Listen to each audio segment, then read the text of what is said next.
महान कृषि वैज्ञानिक और हरित क्रांति के जनक एम.एस. स्वामीनाथन को मरणोपरांत केंद्र की मोदी सरकार द्वारा भारत रत्न दिए जाने की घोषणा से कृषि वैज्ञानिकों, कृषकों और पूरे देशवासियों में खुशी की लहर दौड़ गई है। कुछ महीने पहले ही स्वामीनाथन का निधन हुआ था। इसके बाद उन्हें मिले देश के सर्वोच्च सम्मान के उनके साथ और उनकी टीम में काम करने वाले कृषि वैज्ञानिकों को उत्साहित कर दिया है।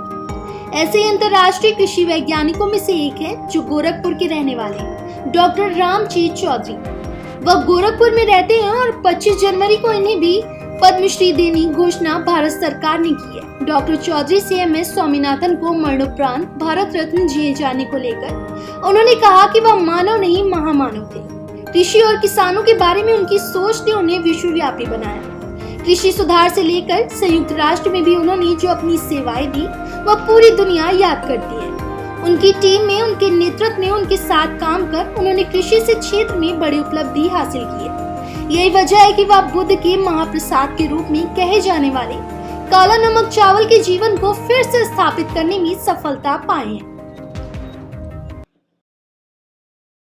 सर, डॉक्टर स्वामीनाथन को भारत रत्न पुरस्कार दिया जा रहा है। आप उनके साथ काम कर चुके हैं, तो सर क्या महसूस हो रहा है आपको और क्या कहना चाहेंगे सर?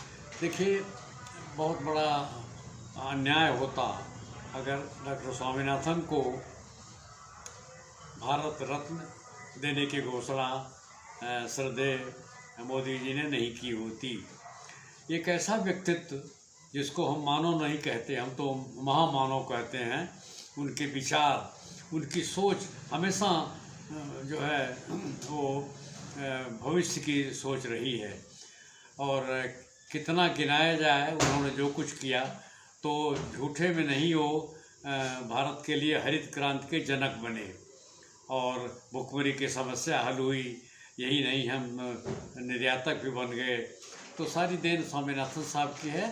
तो ये बहुत बड़ा फैसला किया है भारत सरकार ने कि उनको भारत रत्न दिया जाए।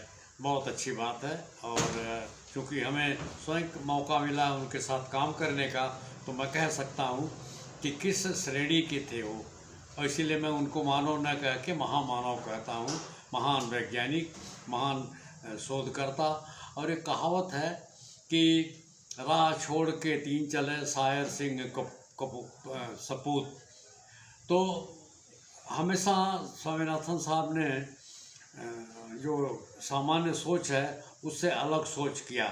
और जो कुछ हो रहा आज भी, पानी की तमाम समस्या है, उन्होंने सबसे पहले यही कहा था। आज के कम से कम 30 साल पहले कह दिया था, मोर क्रॉप, हर बूंद से ज़्यादा फसल पैदा की जाए। और 30 साल बाद हम उस चीज़ के ऊपर अब सोच रहे हैं। अब हमको सोच आई, स्वामीनाथन साहब को 30 साल पहले इसकी सोच आई। तो हमेशा समय से आगे की सोच उनकी होती रही है।